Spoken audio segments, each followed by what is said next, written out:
할렐루야. 하나님의 큰 은혜가 오늘도 함께한 성도들에게 가득하기를 주님의 이름으로 축복합니다. 지난 주간에는 폭설로 인해서 참 불편했는데 이렇게 주일날 함께 만나서 함께 예배드리게 돼서 대단히 기쁩니다. 큰 은혜의 시간이 될 줄 믿습니다. 세계 모든 나라의 역사를 보면 충신도 있고 간신도 있습니다. 그게 또 구색이 맞아요. 그게 충신만 있으면 좀 웃기잖아요. 간신만 있으면 나라가 어떻게 되겠어요? 그러니까 간신도 있고 충신도 있어요. 그래서 우리 역사에서도 보면 종몽주와 같은 충성자가 있는가 하면 또 변절자의 상징이 되는 신숙주도 있는 거 아니겠습니까? 그런데 여러분, 우리는 그냥 신숙주 그러면 변절자 이렇게만 생각하는데 사실은 굉장히 뛰어난 학식과 글재주가 있는 사람이었죠. 6대 왕을 섬겼고 다양한 분야의 저술 활동을 하였습니다. 그래서 학문적 공이 굉장히 큰 인물이었어요. 그러니까 그냥 한 인간으로 본다면 대단히 똑똑하고 또 학문적으로도 큰 공을 세운 인물이었습니다. 그래서 생전에 4번의 공신의 책록이 될 정도로 그의 공을 인정받은 사람이었습니다. 그럼에도 불구하고 그는 여전히 우리에게 변절자의 상징이 되었고 숙주나물이라고 불렀습니다. 예수님의 12제자 가운데도 그런 인물이 있지요. 사실 예수님의 12제자 가운데 가장 똑똑한 인물이 가룟 유다였습니다. 그런데 복음이 전해지는 곳마다 그는 배신자라는 이름으로 그의 이름이 남겨집니다. 그런가 하면 반대도 있습니다. 복음이 전해지는 곳마다 마리아처럼 헌신자의 상징적 인물로 전해지기도 합니다. 우리가 살아가면서 그래서 여러분 이런 거 있습니다. 좋은 사람을 만나는 것처럼 큰 복도 없어요. 그래서 여러분 우리가 이런 기도가 필요합니다. 하나님, 좋은 사람 만나게 해주십시오. 아울러 나도 누군가에게 좋은 사람이 되게 해주십시오. 이게 어쩌면 우리 기도 제목이고 살아가는 데의 기도의 제목일 줄 믿습니다. 우리가 좋은 사람 만나는 거 복이거든요. 그러면 좋은 사람 만나는 복을 달라고 기도하면서 꼭 기도해야 될 게 뭐예요? 나도 누군가에게 좋은 사람이 되게 하옵소서. 그래서 좋은 사람과 만나서 연합을 하고 교제를 나누고 함께 더불어 발맞추어 살아간다는 거 참 귀한 일입니다. 성경에도 보면 그런 일이 있지 않습니까? 아브라함이 부름을 받았어요. 그런데 그의 조카 롯이 하나님의 부름받은 아브라함을 붙잡았습니다. 그리고 그와 연합을 했어요. 그와 함께 하였습니다. 그럴 때에 아브라함이 받았던 그 하나님의 은혜와 복을 롯도 함께 받게 되었습니다. 그러나 여러분, 이와는 반대의 경우도 있습니다. 이처럼 하나님의 부름받은 아브라함과 연합한 자가 되어서 하나님의 복을 받아온 자도 있는가 하면 그와는 반대로 불신앙적이고 또 노가 많은 사람과 함께하고 연합하면 그 노가 전염병처럼 나에게 옮겨올 수도 있다는 거죠. 그래서 영혼까지도 올무에 빠뜨릴 수 있다라고 성경은 말합니다. 잠언 22장 24절과 5절 한번 같이 봅니다. 노를 품는 자와 사귀지 말며 울분한 자와 동행하지 말지니 그의 행위를 본받아 내 영혼을 올무에 빠뜨릴까 두려움이니라. 무슨 얘기입니까? 노를 품은 자와 사귀지 말고 울분이 가득한 자와 동행하지 말래요. 보면은 유독 가슴에 울분이 많은 사람이 있어요. 좀 추우라고 울면을 많이 먹어서 그런가?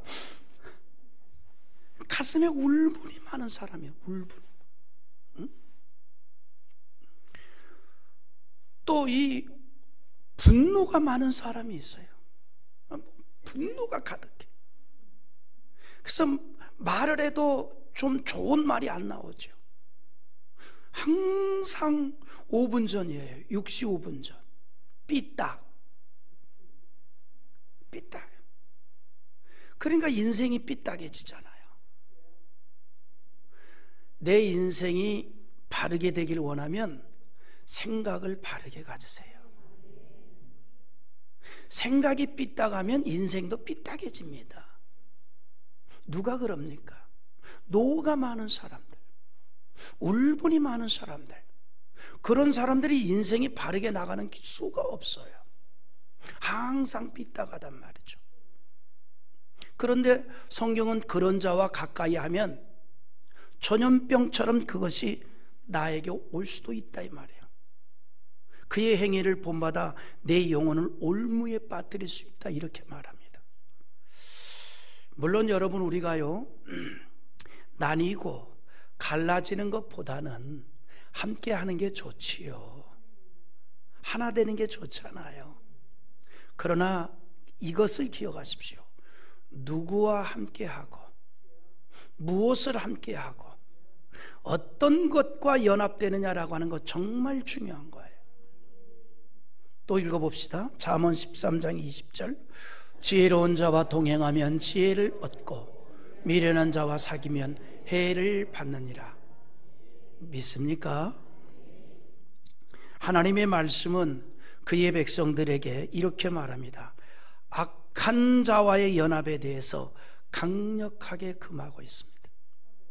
그래서 출애굽기 23장 1절에 너는 거짓된 풍소를 퍼뜨리지 말며 악인과 연합하여 위증하는 증인이 되지 말며 이렇게 말합니다. 악인과 연합하지 말라는 거예요. 왜냐하면 거기에서 나오는 것은 거짓된 이야기밖에 없으니까.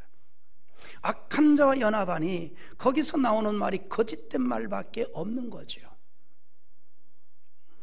하나님의 말씀은요 자주 의인과 악인을 말합니다. 그런데 성경에서 말하는 의인과 악인의 기준점이 뭘까요? 하나님에 대한 신앙이에요. 그러니까 세상에서 말하는 악인과 의인의 기준점이 있듯이 하나님이 말씀하는 성경에서 말하는 악인과 의인의 기준점이 있는데 그게 뭐냐면 하나님에 대한 신앙입니다. 하나님과 동행하였던 노아에 대해서 성경은 뭐라고 얘기하냐면 의인이라고 얘기합니다. 창세기 6장 9절에 이것이 노아의 족본이라. 노아는 의인이요 당대의 완전한 자라. 그는 하나님과 동행하였으며. 할렐루야. 그러나 반대로 하나님을 버리고 우상을 숭배한 사람에 대해서 성경은 뭐라고 하는 거니? 악한 자다 이렇게 말해요. 아합 왕이 그랬잖아요. 북이스라엘 왕 아합에 대해서 성경은 역대 왕 중에 가장 악한 자라고 얘기합니다. 그 이유가 뭘까요?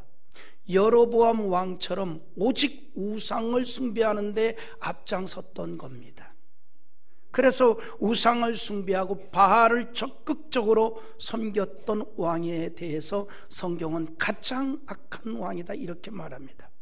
우리 한번 읽어보죠. 열왕기상 16장 31절 한번 봅니다.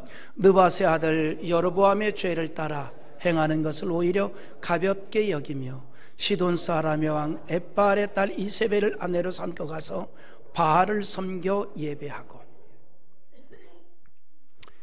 이런 아합에 대해서 하나님은 역대 왕 중에 가장 악한 왕이라고 말합니다.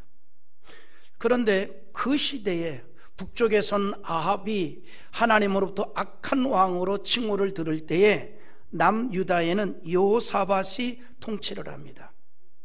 하나님의 인정받는 신앙이 있던 사람이에요. 그런데 뜬금없이 어느 날 이 여호사밧과 아합이 동맹을 맺습니다. 연합을 한 거예요. 군사적인 동맹을 맺고 아람과 전쟁을 치르는 겁니다. 여기에는 여호사밧의 인간적인 생각이 들었던 겁니다. 그는 아합 왕과 손을 잡고 무엇을 기대했냐면 솔로몬 왕정 시대의 영광을 기대했던 겁니다. 그거를 한번 재현해 보자. 그러나 이것은 하나님의 뜻이 아니라 철저하게 인간적인 생각이었습니다. 결국은 여호사밧의 계획대로 되지 못했습니다. 자신 있게 나간 전쟁에서 크게 패배를 한 겁니다. 여호사밧과 아합은 자신들의 그 연합된 군사력만 믿고 전쟁에 나갔지만 그 전쟁에서 너무너무 크게 패배를 했습니다. 그래서 아합이 죽습니다.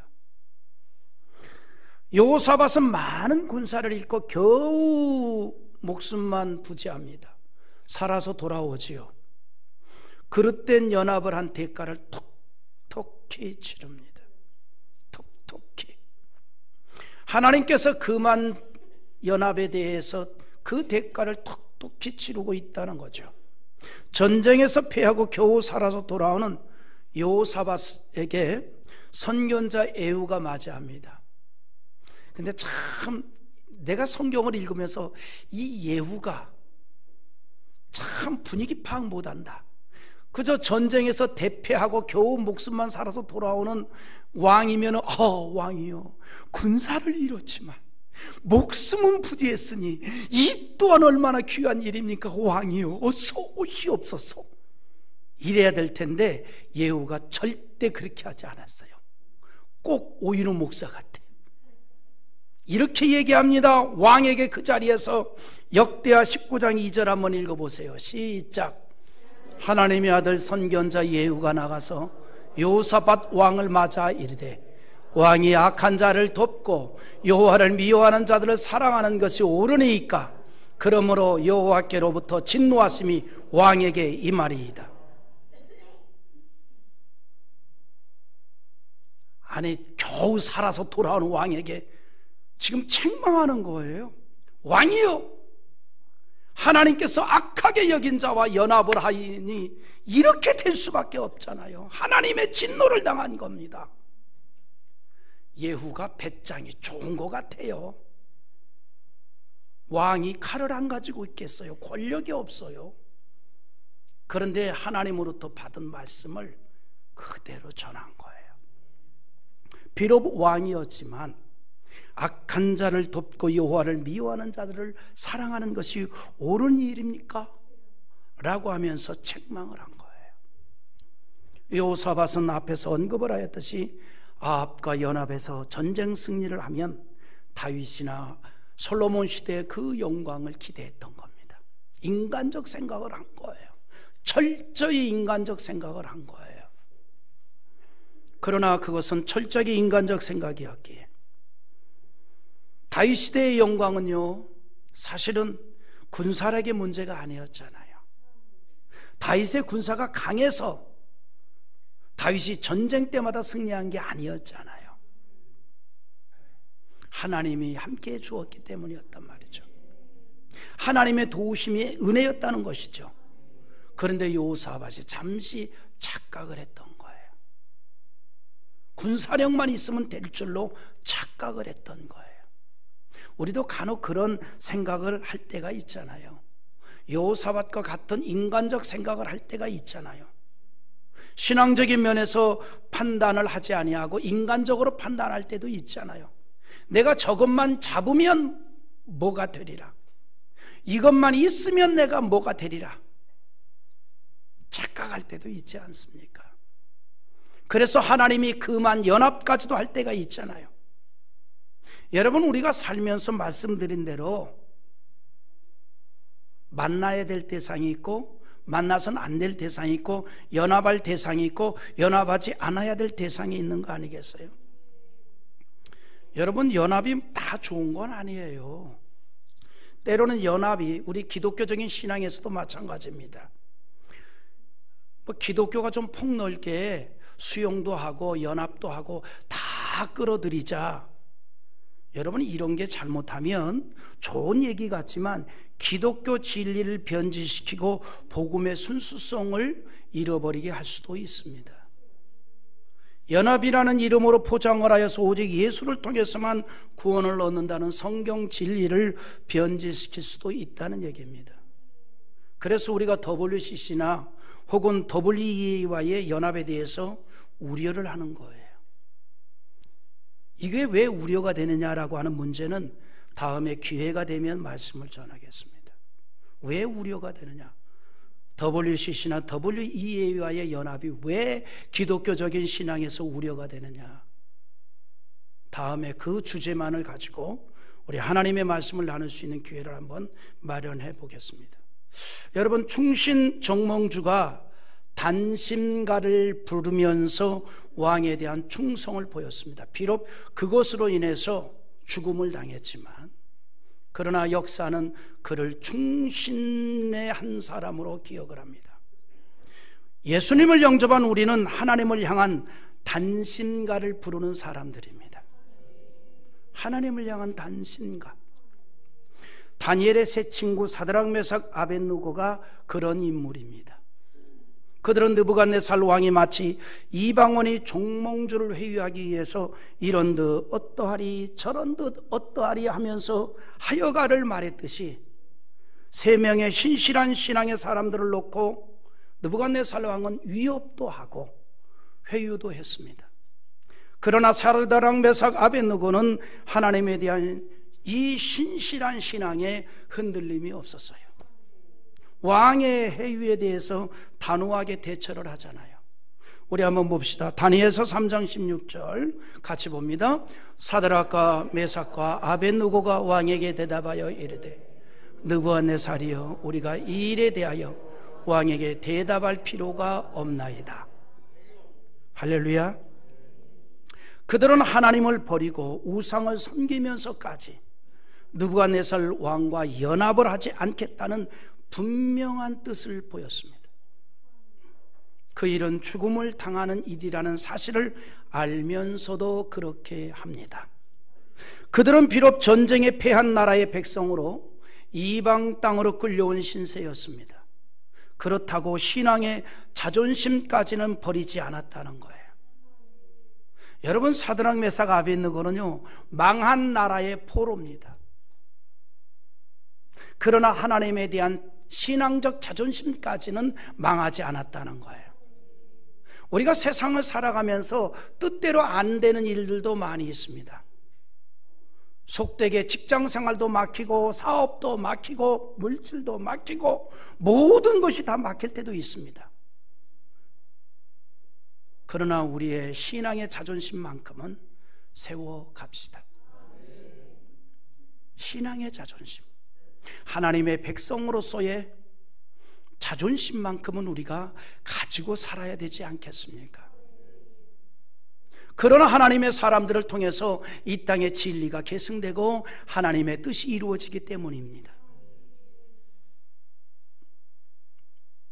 사드락, 메삭, 아벳느고는 권력을 가진 당대 최고의 왕인 느부갓네살 왕의 회유를 물리쳤습니다.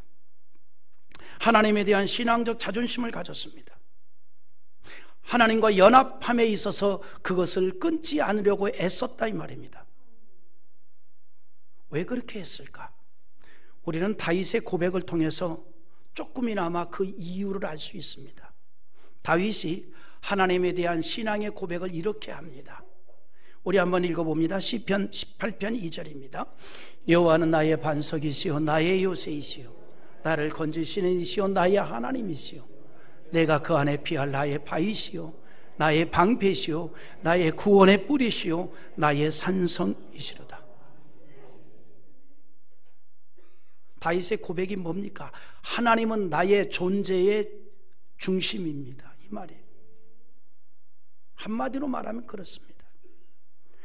내 인생의 완전한 피난처가 된다는 거예요. 사드락, 메삭, 아벳느고의 신앙도 바로 그런 믿음이었던 거예요. 여러분, 핍박자 사울을 봅니다. 그가 예수님을 만나고 나서 확증을 얻는 게 있어요. 뭡니까? 구원은 오직 예수 그리스도 한 분밖에 없다. 그래서 그는 오직 예수로만 살았잖아요. 우리는 오직 예수만이 구원의 주가 됨을 또한 믿습니다. 그래서 다른 어떤 것보다도 예수님과 하나 되어야 합니다. 연합을 이루어야 합니다. 사도 바울은 우리가 예수님과 연합하는 것에 대해서 이렇게 표현합니다. 나무에 접붙이는 것을 비유로 설명했어요. 돌 감람나무인 우리가 참 감람나무인 예수님께 접붙임을 받았다는 겁니다. 로마서 11장 17절인데 같이 또 봅니다. 또한 가지 얼마가 꺾이었는데 돌 감람나무인 내가 그들 중에 접붙임이 되어 참 감람나무 뿌리의 진액을 함께 받는 자가 되었은즉. 농사일을 하는 분들은 접붙임이거나 또는 접목이 얼마나 중요하다는 것을 잘 알고 있습니다. 너무 잘 알고 있어요. 식물의 일부를 떼어 다른 식물에 붙여서 효과를 높이는 접붙이는 일은 정말 중요하잖아요. 제가 그래서 우리 교회 마당에 있는 감나무 2개가 단감나무인데 어디서 저기 뭡니까 홍시 좋은 그냥 거기다 접붙여 볼까 한번 생각만 하고 있습니다. 여러분, 접붙임을 통해서 병충해에 강한 식물을 만들기도 하고 더 좋은 품종을 만들어내잖아요. 한 작물에서 다양한 식물을 얻기 위해서 다른 작물을 접붙입니다. 그래서 토마토와 감자를 접붙이면 포마토가 되고, 또 가지와 감자를 접붙이면 가지 감자가 되고, 흰무와 배추를 접붙이면 무추가 되고, 예수와 우리가 접붙이니 의로운 자가 되고 하나님의 자녀가 되었다 이 말이에요. 이보다 더 귀한 연합이 어디 있고, 완전한 연합이 어디 있고, 가치 있는 연합이 어디 있습니까? 이처럼 우리가 예수님께 접붙여짐으로 인해서 연합이 이루어지고 죄인이 아니라 의인이 되었고 구원을 받은 줄 믿습니다. 그래서 로마서 6장 5절에 만일 우리가 그의 죽으심과 같은 모양으로 연합한 자가 되었으면 또한 그의 부활과 같은 모양으로 연합한 자도 되리라. 우리가 예수님과 연합되어 하나님의 자녀 되었고 신앙의 삶을 살아가고 있습니다. 이처럼 하나님과 연합하여 신앙으로 살아간 인물을 우리가 성경에서 만나게 되는데, 오늘 본문에서 만나게 되는 히스기야가 그렇습니다. 우리 6절 한번 읽어보겠습니다. 같이 봅니다. 곧 그가 여호와께 연합하여 그에게서 떠나지 아니하고 여호와께서 모세에게 명령하신 계명을 지켰더라. 아멘. 그가 여호와께 연합을 하였다 그랬습니다. 그 말씀대로 그는 여호와께 연합한 자다운 신앙을 살아갔습니다. 히스기야는 유다 12대 왕으로 그의 아버지 아하스 왕을 이어 25세의 왕이 되었고 예루살렘에서 29년을 치리했습니다. 그런 히스기야에 대해서 여호와께 연합하였다 이렇게 말합니다. 여호와께 연합한 것이야말로 가장 가치 있는 연합을 이루었던 겁니다. 그래서 그가 여호와께 연합하였다라고 한 이 말씀은 무슨 말인가 하니 여호와께 속했다 이 말입니다. 여호와께 완전히 붙었다 이 말이에요. 여호와 하나님이 주체가 되었다 이 말입니다. 하나님과 히스기야가 서로 합의하여 이룬 연합이 아니라 전적으로 하나님이 중심이 되어 하나님께 붙었다는 얘기예요. 우리가 하나님과 연합을 하고 예수님과 일치되거나 합해졌다는 의미가 바로 이런 거예요. 내가 예수님께 합쳐진 게 아닙니다. 예수님의 은혜, 하나님의 은혜, 성령의 내주하심으로 붙여지게 되었다 이 말이에요. 그래서 그 일까지도 하나님의 은혜라 이 말이에요. 성령이 내 마음을 신앙으로 격동시켜 주셔서 마음의 문을 열고 예수님을 영접하여 예수님과 합해지도록 한 거예요. 이런 연합을 이룬 사람에게는 신앙적 특징이 있습니다. 히스기야를 통해서 보게 될 수 있는데, 먼저 여호와 보시기에 정직합니다. 3절 한번 읽어보죠. 히스기야가 그의 조상 다윗의 모든 행위와 같이 여호와 보시기에 정직하게 행하여. 할렐루야. 히스기야는 하나님께 인정을 받았던 다윗 왕처럼 여호와 보시기에 정직한 자로 인정을 받았습니다. 하나님에 대한 신앙에 있어서 정직했다는 얘기예요. 히스기야의 경건은 다윗 왕과 비교될 정도로 하나님의 인정을 받았습니다. 우리가 알고 있듯이 다윗은 이스라엘 역사상 신앙에 있어서 하나님께 가장 온전하다는 평가를 받았습니다. 유다 역사에 많은 왕들이 있었지만 여러분, 대부분의 왕들은요 이렇게 평가를 받아요.